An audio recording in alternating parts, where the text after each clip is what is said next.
We begin this morning, though, with the war in Ukraine, where there are urgent efforts to evacuate civilians in the east of the country ahead of an expected Russian offensive. Yeah, that's after Ukraine's President Zelensky addressed the United Nations Security Council yesterday. Zelensky delivered harrowing accounts of alleged Russian atrocities before questioning the council's effectiveness at upholding peace. The United States and the European Union are set to announce a new batch of sanctions against Russia in the wake of the brutality in Bucha and other towns near Kyiv. Washington is also pledging an additional $100 million worth of military aid, and NATO Secretary General called on members to rearm Ukraine ahead of that feared Russian attack in the east. What we are expecting is a new, very concentrated Russian offensive in Donbas. To try to take the whole of Donbas. This whole build-up will take some time. The repositioning of the Russian troops will take some weeks. In that window, it is extremely important that NATO allies provide support, so we are able to rearm, to resupply the Ukrainian forces. We have a team standing by to bring us all of this plus more. We will hear from the former Deputy Commander of United States European Command, Lieutenant General Steph Twiddy, in a few moments. But before that, we are joined by NBC News senior White House reporter Shannon Pettypiece and NBC News correspondent Ali Arouzi, who is in western Ukraine. Ali, let's start with you. Thanks for being with us. So we saw President Zelensky giving these disturbing accounts of these alleged atrocities in his address to the UN Security Council yesterday. Many of us also saw the images of what Bucha looks like at this point. He also criticized, though, the council for not being effective in guaranteeing peace. Walk us through some of the key takeaways from that meeting, how the speech was received by council members, and if these pleas directly from the president of Ukraine could mean a difference is made, could mean aid changes. Good morning, Savannah. That's right. He made a very passionate speech at the UN. He was very critical of the UN, and he also launched a ferocious attack on Russia after what happened in Bucha came to light. I mean, look, he spoke about the UN not being effective in its current form, that it's not having any effect on Russia's war machine. He said that Russia has literally violated Article 1, Chapter 1 of the UN Charter, where a country can't show aggression to the sovereignty and the territory of another country. He spoke about the Russians having veto power in the UN, and that veto power literally, he said, gives them the right to cause death, and that undermines the entire architecture of the security system for the global world. And he said this just can't continue in its current form, that Russia is allowing its position on the UN Security Council to abuse Ukraine. And he also very interestingly called for a war crimes tribunal of what has happened here in Bucha. He said he wants something similar to the Nuremberg trials. He said not only Putin has to be held to account, but the commanders that carried out these atrocities in Bucha and those soldiers have to be held to account for what they did there. They can't just simply say they were obeying orders in that town, that they all have to be accountable for the murder, rape and torture of people in Bucha. And look, it's not falling on deaf ears. It is being taken very seriously at the UN and other places. The UN is now sending a fact-finding mission to Bucha to find out exactly what happened there. They're going to exhume bodies. They're going to take evidence. They're going to take accounts from everybody, and they're saying that it's imperative that the scene of the crime, is what they're calling it, is preserved there so people can be held to account. And as you mentioned, you know, people are taking this seriously. The UN is sending Javelin missiles there. And the EU, very interestingly this morning, was very critical of itself. They said that they've given Ukraine $1 billion worth of aid, but they've bought in that same time almost $38 billion worth of energy from Russia. So they're taking a good, long, hard look at themselves. Ali, thank you. Let's bring in Shannon. Shannon, the U.S. is coordinating with G7 nations and the European Union to implement those new sanctions on Russia. That's happening today. Talk about what this latest round of measures is actually going to do. And also, what can you tell us about these reports that President Putin's daughters could now be targeted by these sanctions? Yeah, well, people familiar with this process said that Putin's daughter is being considered by sanctions, that is something that is on the table, as well as other family members of some of these sanctioned individuals. Sometimes what happens with these sanctions is you sanction the individual, but they're able to transfer their assets in some way to family members and sort of just be able to keep accessing their wealth. What we know more broadly about what the U.S. is intending to do with these sanctions at this point is, one, the thing they have been trying to do all along, which is put economic pressure on Russia from all sides and use that as sort of a leverage to pressure Putin to end this war. And it's something that the administration has acknowledged is not going to happen overnight, is not going to happen immediately, but as part of a sustained pressure campaign that they think in the end could be effective at stopping Putin from carrying out this war. But the other thing we're hearing increasingly from administration officials is that they intend these sanctions to prevent or make it almost impossible for Russia to finance this war. So all the weaponry and equipment that and supplies that are needed to carry out a war of this scale, the U.S. is trying to make that economically or financially unfeasible for Russia. So look for those two elements today. Of course, the U.S. has already put hundreds of sanctions on Russia. It really has had no deterrence at this point, it appears, but the administration says it's something they think that over the long term continues to be an effective tool. Absolutely, especially with what the U.S. has done with our dependence on Russian oil. Ali, I want to go back to you now and ask about something else important that's happening on the ground. We're hearing that 11 humanitarian corridors have been announced today. 5 of those are in the eastern Luhansk region. That's where it's feared that Russia's going to launch this big offensive, as we saw their men on the ground move north back out of the Kyiv area. The expectation now is they come around east. How are the evacuations going there, and how does it compare with what we've seen happen in Mariupol, where people really haven't been able to get out, where vans that are ready to take people out get stopped and can't make it into the city? Do we anticipate these new corridors will work? That's right. Look, the corridors have been a trickle mostly in all of these places because the Russians haven't honored many of those so-called green zones for civilians to get out of. A lot of the places like in Mariupol, a lot of civilians came out in personal cars, personal buses, because the Red Cross couldn't get into there. The Russians wouldn't let any aid into Mariupol from the Red Cross, and they wouldn't let people come out wholesale because they just don't want to do that. They don't want people to go in there independently, seeing what's happened in there. The Ukrainian foreign minister said that, you know, what you saw in Bucha was just the tip of the iceberg for what's going to come out in Mariupol. So the Russians are very reluctant to let people in there. But in the east, we're seeing some corridors working. Yesterday, about 3,800 people came out of some of the hot spots, some of the very hard-hit areas in the east. About 1,000 of them came out of Donetsk, which is in the Donbass region, which is where we're expecting the Russians to refocus their emphasis of their attacks. So they are trying to get people out there, but a lot of them are coming out on their own. They just get into cars, they hitch a ride with a stranger and try and get out of those areas and come to the west. Hopefully we'll see more and more of that over the coming days. It continues to be a dangerous and scary situation. Ali, thank you. And Shannon, let me bring you in one more time. We heard from NATO's Secretary General just a little earlier saying Russian preparations for an offensive on the Donbass region could take weeks. He said NATO would use that time to rearm Ukraine. So talk about what's included in this $100 million worth of new military aid that the U.S. is now sending. Well, a big part of that is going to be Javelin missiles. These have proven to be very effective and useful weapons so far. You can launch them over your shoulder. They are pretty accurate. You can use them at day and night. They're not too heavy. And their main purpose is blowing up tanks. They can also blow up things like helicopters, though. So more Javelin missiles. The U.S. has been increasingly sending more sophisticated technology to the Ukrainians, more radio-guided equipment, drones, unmanned aircraft.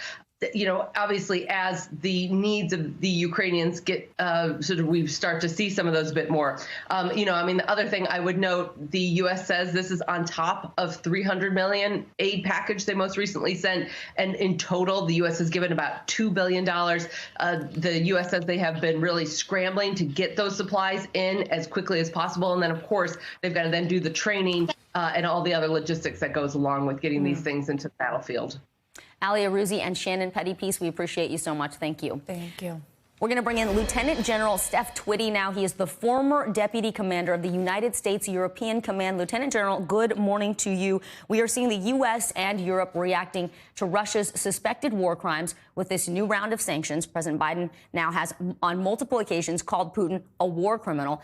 Is this changing or ramping up the U.S. response to the conflict? And do you think the administration is doing enough to support Ukraine?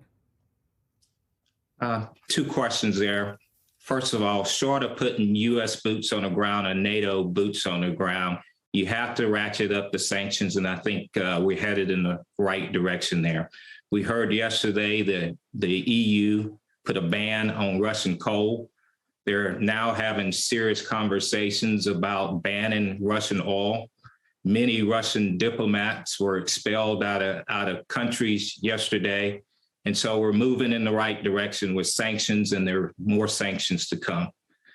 The next piece is we have to continue to supply the Ukrainians with weapons. We're doing that well, but what I will tell you is we need to apply more weapons that are offensive in nature. Javelin is a great weapon system. I've used it throughout my military career. The Stinger. All those things are great, but they're defensive in nature. As we go into this next phase of fighting, this is going to be a tough fight for the Ukrainians. I'm more of the opinion that we need to put the MiGs in there to give them some offensive firepower. And if you put that offensive firepower, you could keep the Russians out of the cities because you can fight them on the depth and breadth of the battlefield, and they don't even have to even get into the cities if you have offensive in nature weapons. And then the final thing that I will tell you is we have to get an international war crimes investigation in Ukraine. The Russians need to be held accountable, and we need to get that going. And it does sound like that is underway with the UN sending investigators there. The chairman of the Joint Chiefs of Staff gave a pretty stark assessment of the conflict in Ukraine yesterday. Take a listen. I do think this is a very protracted conflict, and I think it's at least measured in years. I don't know about decade, but at least years for sure. This is a very extended conflict that Russia has initiated, and I think that NATO, the United States, Ukraine, and all of the allies and partners that are supporting Ukraine are going to be involved in this for quite some time. He said quite some time. What do you think about General Milley's assessment, and what do you think it could mean for the U.S. military's involvement in this region going forward after this conflict? Well, I absolutely agree with his assessment.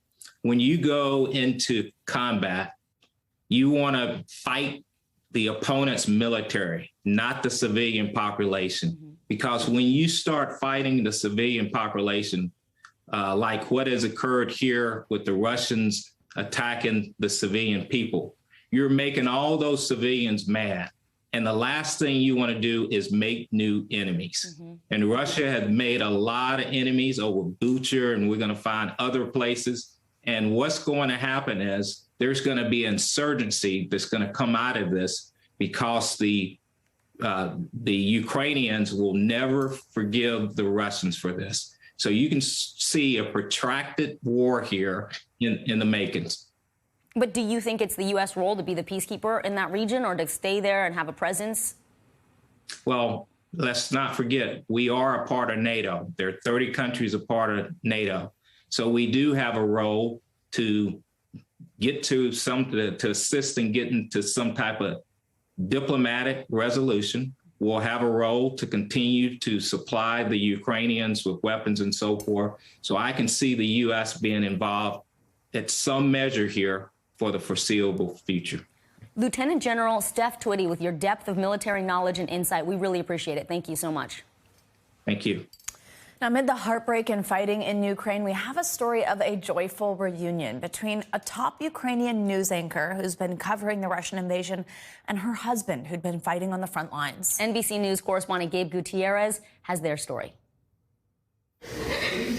This is just the first hug of Yegor Sobolev's homecoming. He still has a bigger surprise ahead.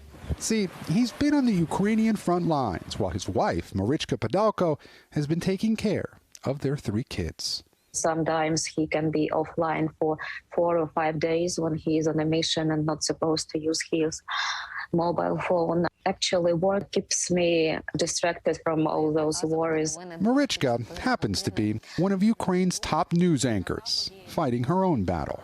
We know how Russians are sufficient and professional in making up news and fake news and propaganda.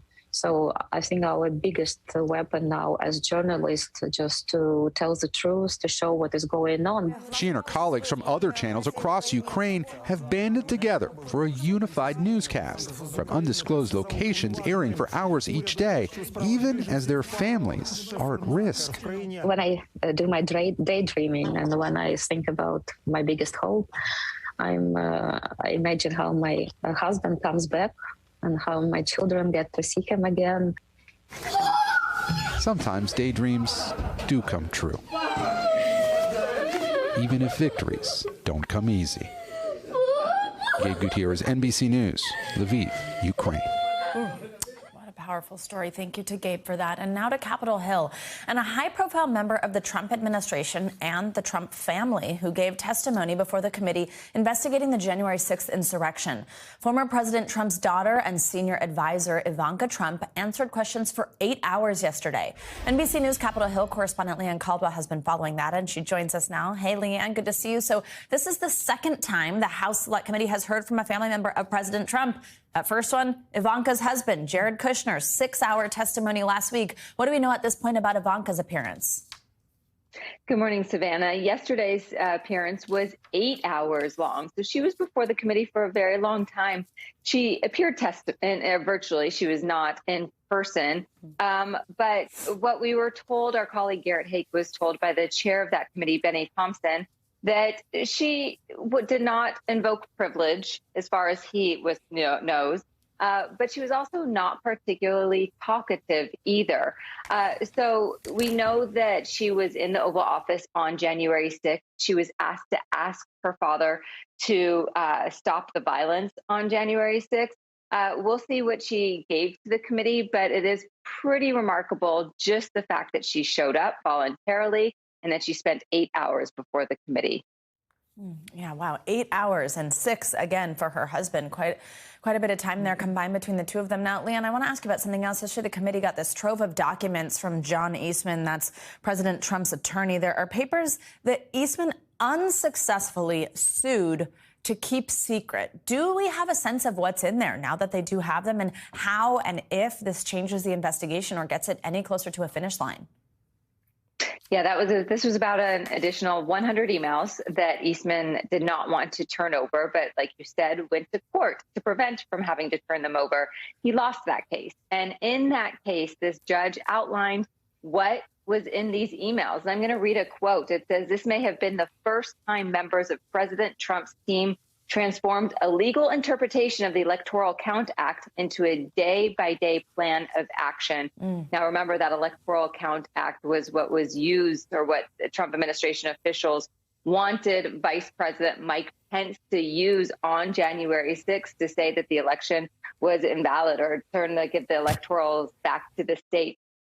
So this is going to be very good information for the committee, and the committee has won court case after court case from people who are trying to prevent them from getting information. Savannah. And Leanne, I want to ask you one more January 6th related question before I let you go. The former Proud Boys leader, Enrique Tarria, was in court yesterday facing federal charges related to the insurrection. What's the latest there? What happened with this? Yeah, he pled not guilty yesterday. He is charged with conspiracy, several counts. This is part of a larger case against conspiracy case against members of the Proud Boys. But of course, he was the leader there. And this is one of the biggest cases the Department of Justice is pursuing. As far as January 6th is concerned, we know there are hundreds of those. And so this case is going to move forward. He, and along with other members of the Proud Boys, Savannah. All right, Leanne Caldwell, thank you so much. Yep. President Biden welcomed former President Barack Obama back to the White House yesterday to celebrate the anniversary of the historic Affordable Care Act. But the lighthearted ceremony was overshadowed by the upcoming midterms, with President Biden warning the future of health care could be at stake in the 2022 elections. NBC News Chief White House correspondent Kristen Welker joins us now with more on President Obama's return. Hey, Kristen, good morning. Hi, Vicki. Good morning to you. This is the first time former President Obama has returned to the White House since he left 5 years ago. Mr. Obama came to mark that major milestone for the health care law that bears his name. President Biden welcomed his predecessor with open arms. Now, Democrats are hopeful the joint appearance will be one of many and will give them a much-needed jolt as they brace for the possibility of big losses in the November midterm elections. With the midterms looming, former President Obama returning to the White House, together again with his former vice president turned commander-in-chief to commemorate the 12th anniversary of their landmark health care law, the Affordable Care Act. Welcome back to the White House, man. Feels like the good old days. The former president hailing his signature legislative achievement. When President Biden said he was not going to just celebrate the ACA, but also announce actions that would make it even better, I had to show up. While also having a little fun. Vice President Biden, Vice President. The jokes didn't stop there, with the two presidents poking fun at Mr. Biden's infamous hot mic moment when he noted in 2010 the passage of Obamacare was a very big deal. It is, to quote a famous American, a pretty big deal. Rock, let me remind you, it's a hot mic. The joint appearance comes at a pivotal moment for Mr. Biden, with his poll numbers sagging, soaring inflation, and a war in Ukraine. Democrats are hoping the appearance by Mr. Obama, who is hugely popular among Democrats, will give the party a much-needed boost. Mr. Obama acknowledging on Monday when he passed the Affordable Care Act, the law was unpopular then, and it nearly cost him his job. I intended to get health care passed, even if it cost me re-election, which for a while looked like it might. Now, a slim majority of Americans support Obamacare. President Biden previewing he'll make it a part of his midterm message. If Republicans have their way, it means 100 million Americans with pre-existing conditions can once again be denied health care coverage by their insurance companies. Peter Alexander pressed the 44th president on his message to nervous Democrats. What do you tell Democrats worried about the midterms? We got a story to tell, just got to tell it. Peter Alexander there pressing the former president. President Biden also signed an executive order yesterday aimed at closing a loophole that deprived millions of Americans of subsidies. Now, as for former President Obama, aides tell NBC News he will be active in supporting Democrats on the campaign trail. So it's all starting to heat up, guys. Good to see you, Kristen Welker. Thank you so much. You too. Always got to worry about that hot mic. Exactly. All right, overnight we saw severe weather and more is expected in the south today. Let's get a check on your morning news now weather. Hey, meteorologist Bill Cairns joins us now. Hey, good morning, Bill.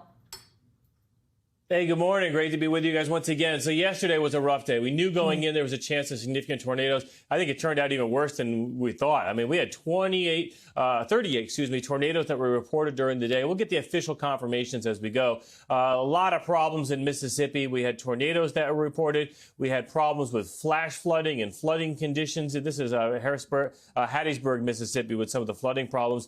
I mean, it just didn't end. This storm system just continued to plow through the south. So let's show you all the little red icons on the map behind me, show you where the tornadoes were reported yesterday. And notice they started in Mississippi, went through Montgomery, and then right through central Georgia, and then last night through South Carolina. In all, we know we had 2 fatalities. One was someone in a mobile home. Another person was hit by a falling tree. Unfortunately, usually when a storm system exits, you get a calm day after for cleanup. Not today. We have a second storm moving right in the same locations. 29 million people at risk today, and this includes in the enhanced risk. That's the orange color from Knoxville to Chattanooga, Birmingham, Montgomery, Atlanta. So we got some major population centers that are at risk of severe weather today. The best chance of tornadoes would be from about the Macon, Georgia to Albany towards Savannah. So once again, south central Georgia is the area to watch this afternoon for any possible twisters. And then on Thursday, all of these storms do make their way to the East Coast, and they'll be heading through areas like the I-4 corridor, Tampa to Orlando, and then another area with wind damage possible from Wilmington to Cape Hatteras to Norfolk. So here's the timing. We also have rain this morning in the Northeast. That is the storm that produced the tornadoes. So that will exit areas like D.C. and New York during the day. And then we'll watch that second storm with that cold front pushing into Alabama and Georgia. and that's where the storms will pop up. 6 p.m. should be a very active time period there from the I-10 corridor all the way up to Charleston and Macon, maybe even Augusta too. And then I pause this at 6 p.m. Thursday. It looks like a really troublesome evening commute from D.C., Baltimore, Philly, heading into New York City. Significant airport delays and even delays on the roads with that heavy rain. Finally, by Friday, things get better. And oh yeah, it's snowing in Minnesota and northern Wisconsin this morning too. So just throw the kitchen sink at it. Oh, man, I was watching that closely because I've got some business travel happening D.C. on Thursday evening, and it sounds like it's going to be a mess. On Thursday. All right, Bill, we appreciate you should have that. seen her face through your whole forecast, Bill. All right, I'm going to try to get out earlier. Thank you, Bill. We appreciate it. Thanks. Thanks for watching our YouTube channel. Follow today's top stories and breaking news by downloading the NBC News app.